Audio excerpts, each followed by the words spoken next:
ಸೀಗ್ಲಳ್ಳಿ ವೀರೇಂದ್ರ ಅಂತ ಹೇಳಿ ನಮ್ಮ ಗ್ರಾಮದಲ್ಲಿ ಬೇರೆ ಜಮೀನನ್ನು ನಾನು ಲೀಸ್ಗೆ ತಗೊಂಡು ಇವತ್ತು ದಾಳಿಂಬೆ ಸಸಿಯನ್ನು ನಾನು 4200 ದಾಳಿಂಬೆ ಸಸಿಗಳನ್ನು ನಾನು ಶಯನೋ ಬಯೋಟೆಕ್ ಅಂತಕ್ಕಂಥ ಒಂದು ಕಂಪ್ನಿಗೆ ಸಂಪರ್ಕಿಸಿ ಅವ್ರ ಕಡೆ ತರಿಸಿದೆ. ನಾನು ಬೆಳೀಲಿಕ್ಕೆ ಕಾರಣ ನಮ್ಮ ಸ್ನೇಹಿತ ಕಾಂತರಾಜ್ ಅವರು ಬೆಳೀತಿದ್ರು, ನಾವು ಯಾಕೆ ಬೆಳಿಬಾರ್ದು ಅಂತಂದೇಳಿ ನನಗೂ ಕೂಡ ಒಂದು ಮನಸ್ಸಾಗಿ ಇದರಲ್ಲಿ ಏನಾದರೂ ಒಂದು ಸಾಧನೆ ಮಾಡೋಣ ಅಂತಂದೇಳಿ ನಾನು ಒಂದು ವಿಭಿನ್ನವಾಗಿ ಒಂದು ತಾಂತ್ರಿಕ ಎಲ್ಲ ಸಲಹೆ ಪಡೆದು ಇವತ್ತು ದಾಳಿಂಬೆ ಸಸಿಯನ್ನು ನಾನು ನಮ್ಮ ತೋಟದಲ್ಲಿ ನಾಟಿ ಮಾಡಿದೆ. ಆ ನಾಟಿ ಮಾಡಿ ಇವತ್ತು ಸಾಲ ಮಾಡ್ಕೊಂಡು ಸುಮಾರು ನಾನು ಇಲ್ಲಿಗೆ 18 ಲಕ್ಷ ಖರ್ಚು ಮಾಡಿದ್ದೀನಿ.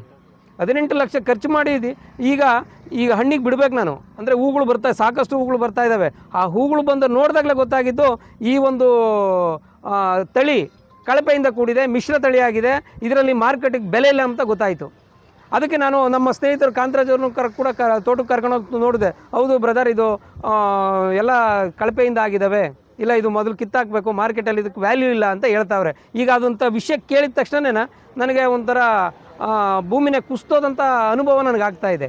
ಯಾಕೆಂದರೆ ನಾನು ಏನೋ ಒಂದು ಕನಸಿಟ್ಟು ಇದೊಂದು ನಾವು ಏನು ಬಂಗಾರದ ಬೆಳೆ ಅಂತ ನಾವು ಕರಿತೀವಿ, ಇದನ್ನು ಕೆಂಪು ಬಂಗಾರ, ದಾಳಿಂಬೆನ ತೋಟಗಾರಿಕೆ ಬೆಳೆಯ ಒಂದು ಕೆಂಪು ಬಂಗಾರ ಅಂತ ಕರಿತೀವಿ. ಅದರಲ್ಲಿ ಏನೋ ಒಂದು ನಾನು ಮಾಡಬೇಕು, ಸಾಧನೆಯನ್ನು ಮಾಡಬೇಕು ಅಂತ ನಾನು ಹೊರಟಾಗ ಎಲ್ಲನೂ ಸರಿ ಆಯಿತು. ವಾತಾವರಣ ಮತ್ತು ನಮ್ಮಲ್ಲಿರ್ತಕ್ಕಂಥ ಮಣ್ಣು ಎಲ್ಲನೂ ಕೂಡ, ನೀರು ಮಣ್ಣು ಎಲ್ಲ ಚೆನ್ನಾಗಿತ್ತು. ಆದರೆ ಈ ಒಂದು ಕಂಪ್ನಿ ಮಾಡಿರ್ತಕ್ಕಂಥ ಎಡವಟ್ಟಿನಿಂದ, ಕಂಪ್ನಿ ಮಾಡಿರ್ತಕ್ಕಂಥ ವಂಚನೆ ಮೋಸದಿಂದ ಇವತ್ತು ನಾನು ಬೀದಿಗೆ ಬರೋಂಥ ಪರಿಸ್ಥಿತಿಗಳು ನನ್ನೊಳಗಾಗಿ ಎಲ್ಲ ರೈತರದ್ದು ಆಗಿದೆ. ಸಾಲ ಮಾಡ್ಕೊಂಡು ಇವತ್ತು ನಾವು ಅಲ್ಲಿ ಹೂಡಿಕೆ ಮಾಡಿದ್ದೀವಿ. ಇದು ಸಾಮಾನ್ಯ ಖರ್ಚಲ್ಲ, ಇದು ಬೇರೆ ಬೆಳೆಗೆ ಬರ್ತಕ್ಕಂಥ ಒಂದು ವಿಶೇಷವಾಗಿ ನಾವು ಖರ್ಚು ಮಾಡಿದಾಗ, ಆರೈಕೆ ಮಾಡಿದಾಗ ಮಾತ್ರ ನಾವು ದಾಳಿಂಬೆ ಬೆಳೆಯೋಕ್ಕೆ ಸಾಧ್ಯ. ಸಾಮಾನ್ಯ ರೈತರು ಇದರಲ್ಲಿ ನಾವು ಬೆಳೀಲಿಕ್ಕೆ ಸಾಧ್ಯ ಇಲ್ಲ.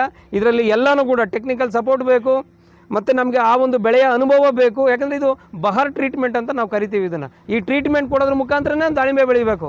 ನಾವು ಬೇರೆ ಬೆಳೆ ಆದಾದರೆ ನಾವು ಗೊಬ್ಬರ ನೀರು ಹಾಕಿದ್ರೆ ತನ್ನಷ್ಟಕ್ಕೆ ತಾನು ಬೆಳೆಯುತ್ತೆ, ಬಂದಷ್ಟು ನಾವು ಫಲನ ನಾವು ಪಡಿತೀವಿ. ಬಟ್ ಈ ದಾಳಿಂಬೆ ಬೆಳೆಗೆ ಹಾಗಾಗಲ್ಲ. ಇದು ವಿಶೇಷ ಕಾಳಜಿ ವಹಿಸಬೇಕು, ವಿಶೇಷ ಜ್ಞಾನ ಇರಬೇಕು. ಅಂಥ ಎಲ್ಲ ಜ್ಞಾನ ನಮ್ಮ ರೈತರಿಗಿತ್ತು. ಆದರೆ ನಾವು ಈ ತಳಿನ ಸೆಲೆಕ್ಷನ್ ಮಾಡ್ಕೊಂಡ್ವಿ. ನಾವು ಒಂದು ಶರತ್ ಕಿಂಗ್ ಅಂತ ಹೊಸ ವೆರೈಟಿ ಬಂದೈತೆ ಅಂತ ನಾವು ಅದಕ್ಕೆ ಮಾರು ಹೋದ್ವಿ, ನಾವು ಅದಕ್ಕೆ ಮೋಸ ಹೋಗಿದ್ದೀವಿ. ಹಾಗಾಗಿ ನಾವು ಇವತ್ತು ಬೀದಿಗೆ ಬರ್ತೀವಿ.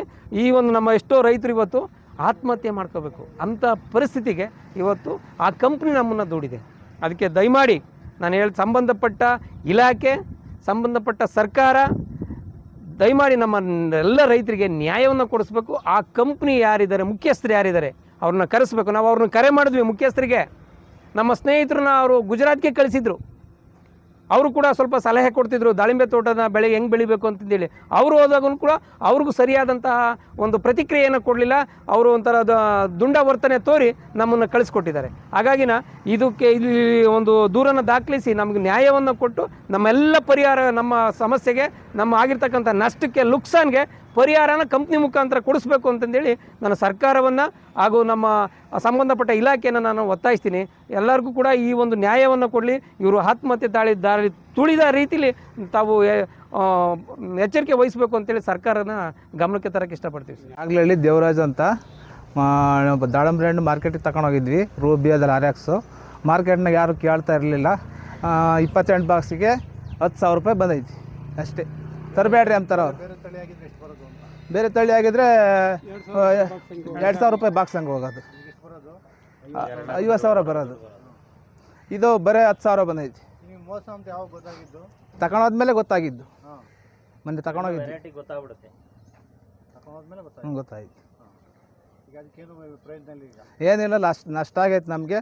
ನಮ್ಮ ಗಿಡದ್ದೆಲ್ಲ ಕಿತ್ತಾಕ್ತೀವಿ, ಅದ್ರ ಪರಿಹಾರ ಕೊಡ್ಬೇಕು. 2 ಲಕ್ಷ ರೂಪಾಯಿ ಆಗೈತೆ. ಕಿತ್ತಾಕ್ತೇವೆ, ಅದನ್ನ ಕಿತ್ತಾಕ್ರಿ ಅಂದ್ರೆ ಅವ್ರು ಮಂಡ್ಯರು. 2 ಲಕ್ಷ ರೂಪಾಯಿ ಆಗೈತೆ ನಷ್ಟ, ಅದನ್ನು ಕೊಡ್ಬೇಕು ನಮಗೆ ಅಂತ ಹೇಳಿ ತೋಟಗಾರಿಕೆ ಇಲಾಖೆ ಕೃಷಿ ನಿರ್ದೇಶಕರನ್ನು ಸಂಪರ್ಕಿಸಿದಾಗ ಅವ್ರೇನು ಮಾಡಿದ್ರು, ನಮ್ಮಲ್ಲಿ ಇರ್ತಕ್ಕಂಥ ಹೂಗಳನ್ನು ತೊಗೊಂಡೋಗಿದ್ದು ನೋಡಿಬಿಟ್ಟು, ಇಲ್ಲ ಇದರಲ್ಲಿ ಮೇಲ್ನೋಟಕ್ಕೆ ಕಾಣ್ತಾ ಇರೋದು ಇದರಲ್ಲಿ ಮಿಶ್ರ ತಳಿ ಬಂದಿದೆ, ಇದರಲ್ಲಿ ಈ ಥರ ತಳಿ ಕಾಣ್ತಾ ಇದೆ, ನೀವು ಹತ್ತಿರದ ಯಾವುದೋ ಪೊಲೀಸ್ ಸ್ಟೇಷನ್ಗೆ ಹೋಗಿ ನೀವು ದೂರನ್ನು ದಾಖಲಿಸಿ ಅವ್ರು ನಮಗೆ ರಿಪೋರ್ಟನ್ನು ಕೇಳ್ತಾರೆ. ಅವಾಗ ನಾವು ಬಂದು ನಿಮ್ಮ ಸ್ಥಳ ಪರಿಶೀಲನೆ ಮಾಡಿ, ನಿಮ್ಮ ತೋಟಕ್ಕೆ ಪ್ರತಿಯೊಬ್ಬರು ತೋಟಕ್ಕೂ ವಿಸಿಟ್ ಮಾಡಿ, ನಿಮ್ಗೆ ಆಗಿರ್ತಕ್ಕಂಥ ನಷ್ಟ ಏನಾಗಿದೆ ಅಂತ ನಾನು ಸಂಪೂರ್ಣ ವರದಿಯನ್ನು ಕೊಡ್ತೀವಿ. ನೀವು ಮೊದಲು ಹೋಗಿ ದೂರನ್ನು ದಾಖಲಿಸಿ ಅಂತ ಹೇಳಿ ನಮಗೆ ಮೌಖಿಕವಾಗಿ ಅವ್ರು ಹೇಳಿದಾಗ ನಾವು ಬಂದು ಇವತ್ತು ಪಟ್ನಾಲಿ ಸ್ಟೇಷನ್ಗೆ ದೂರನ್ನು ಕೊಟ್ಟಿದ್ದೀವಿ. ಒಂದು 100 ಜನಕ್ಕಾಗಿದೆ. 100 ಜನ ಇದ್ದಾರೆ ಸರ್. ಕನಿಷ್ಠ ಪಕ್ಷ 100 ಜನಕ್ಕಾಗಿದೆ. ಹೌದು ಹೌದು ಸರ್, ಹೌದೌದು. ಈ ರೀತಿ ಬೇರೆ ರೈತರಿಗೆ ಅನ್ಯಾಯ ಆಗಬಾರ್ದು ಅಂತ ಹೇಳಿ ಈ ಕಂಪ್ನಿಗೆ ತಕ್ಕನಾದ ಒಂದು ಪಾಠ ಕಲಿಸ್ಬೇಕು. ಈ ತರ ರೈತರಿಗೆ ಸರಬರಾಜು ಮಾಡಿಬಿಟ್ಟು ರೈತರು ಎಲ್ಲ ಎಫರ್ಟ್ ಹಾಕಿ ಇವತ್ತು ಬಹಳ ಕೆಳಮಟ್ಟದ ಅವ್ರದ್ದು ಶೋಚನೀಯ ಸ್ಥಿತಿನಲ್ಲಿದ್ದಾರೆ ರೈತರುಗಳು. ಸಾಲ ಮಾಡಿ ಹೇಳಬಾರ್ದು ಅದನ್ನ. ಆ ರೀತಿಯಲ್ಲಿರುವಾಗ ಕಂಪ್ನಿಯವರು ಅದು ಹೆಂಗೆ ಸರಬರಾಜು ಮಾಡಿರು ಅಂತ ಹೇಳಿ ಅವ್ರ ಮೇಲೆ ಸೂಕ್ತವಾದ ಕ್ರಮ ಕೈಗೊಂಡು ನಮ್ಮ ರೈತರನ್ನ ಉಳಿಸ್ಕೊಡ್ಬೇಕು ಅಂತ ತಮ್ಮಲ್ಲಿ ದಯವಿಟ್ಟು ಮನವಿ ಮಾಡಿಕೊಡ್ತಾ ಇದ್ದೀವಿ. ಹೆಸರು ಕಾಂತರಾಜ್ ಅಂತ, ಉದ್ರಾಮ್ನಳ್ಳಿ.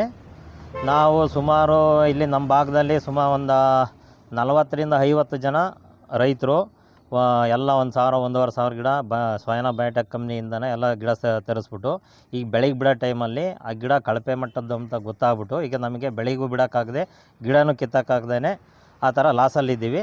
ಈಗ ಹಂಗಾಗಿನ ಪಟ್ನಾಳಿ ಸ್ಟೇಷನಿಗೆ ಬಂದು ಈಗ ಕಂಪ್ಲೇಂಟ್ ಕೊಟ್ಟು ಆ ಕಂಪ್ನಿ ವಿರುದ್ಧನ ಕ್ರಮ ಕೈಗೊಳ್ಬೇಕಂತೇಳಿ ಈ ಮುಖಾಂತರ ಮನವಿ ಮಾಡ್ತಾ ಇದ್ದೀವಿ. ಗಿಡ ಅದು ನಾವು ಬೇರೆ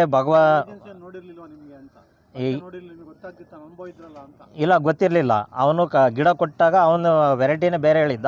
ಗಿಡ ಬಂದಮೇಲೆ ನಾವು ಬಿಟ್ಟು 6 ತಿಂಗಳು ವರ್ಷ ಆದಮೇಲೆ ಗಿಡ ಕಳಪೆ ಅಂತ ಗೊತ್ತಾಗ್ತಾ ಇರೋದು ಈಗ ನಮಗೆ. ಹೂ ಬಿಟ್ಟ ಮೇಲೆ ಗೊತ್ತಾಗ್ತಾ ಇರೋದು ನಮಗೆ.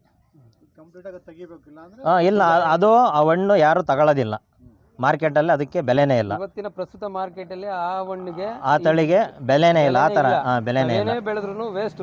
ಹಾಗಾಗಿ ನಾವು ಕಿತ್ತಾಕದೆ ಬರೀ ಬೇರೆ ದಾರಿನೇ ಇಲ್ಲ. ಆ ಪರಿಸ್ಥಿತಿಗೆ ಆಗಿದೆ. ಈ ಒಂದು ಕಾರಣ, ಈ ಒಂದು ನಮ್ಮ ಪರಿಸ್ಥಿತಿಗೆ ಏನು ಕಾರಣ ಆಗಿದ್ದಾರೆ, ಇಂತಹ ಪರಿಸ್ಥಿತಿಗೆ ಕಾರಣ ಆಗಿರ್ತಕ್ಕಂಥ ಕಂಪ್ನಿ ವಿರುದ್ಧ ನಮ್ಮ ಹೋರಾಟ ದೂರ ದಾಖಲಿಸಿ ಪರಿಹಾರ ಕೊಡಬೇಕು. ಸಾವಿರಾರು ರೈತರು ಇದೇ ಗಿಡ ಬೆಳೆದು ಇವತ್ತು ಜೀವನನ ಹಾಳು ಮಾಡ್ಕೊಂತಿದ್ದಾರೆ. ಅದಕ್ಕೋಸ್ಕರ ತಾವೆಲ್ಲ ಬಂದು ಇಲ್ಲಿ ಮನವಿ ಕೊಟ್ಟಿದ್ದೀವಿ. ನಮ್ಮ ರೈತರಿಗೆ ಏನು ನಷ್ಟ ಆಗಿದೆಯೋ ಅದನ್ನು ದಯವಿಟ್ಟು ಕಂಪ್ನಿಯವರು ಬರೆಸ್ಕೊಡ್ಬೇಕು ಅಂತ ನಾವು ಈ ಮುಖಾಂತರನ ಅವರಿಗೆ ಮನವಿ ಮಾಡ್ತಾ ಇದ್ದೀವಿ. ತಕ್ಷಣವೇ ಮಾಡಬೇಕು, ಇದನ್ನು ಲೇಟ್ ಮಾಡೋಂಗಿಲ್ಲ. ಇಲ್ಲಾಂದರೆ ಯಾರು ರೈತರು ಆತ್ಮಹತ್ಯೆ ಸಂಬಂಧಪಟ್ಟ ಇಲಾಖೆಯವರು ಇದ್ರ ಕಡೆಗೆ ಗಮನ ಹರಿಸ್ಬೇಕಂತಾನೆ ಈ ಮುಖಾಂತರ ಮನವಿ ಮಾಡ್ಕೊಂತೀವಿ. ತುಂಬಾ ದಪ್ಪ ಇದ್ದೀನಿ, ಅದರಲ್ಲೂ ಮಖ ತುಂಬಾ ದಪ್ಪ ಇದೆ ಸರ್. ನನಗೆ ಥೈರಾಯ್ಡ್ ಇದೆ ಸರ್. ಥೈರಾಯ್ಡ್ ಕಂಟ್ರೋಲಿಗೆ ಬರ್ತಾ ಇಲ್ಲ. ಮಾತ್ರೆ ನುಂಗ್ತಾ ಇದ್ದೀನಿ, ಆದ್ರೂ ಕಂಟ್ರೋಲಿಗೆ ಬರ್ತಿಲ್ಲ ಅಂತ ಅಂತಿದ್ದೀರಲ್ಲ, ನಮ್ಮ ಜೀನಿ ಸ್ಲಿಮ್ ನ ಯೂಸ್ ಮಾಡಿ 100% ಥೈರಾಯ್ಡ್ ಕಂಟ್ರೋಲಿಗೆ ಬರುತ್ತೆ, ಸಣ್ಣನೂ ಆಗ್ತೀರಾ.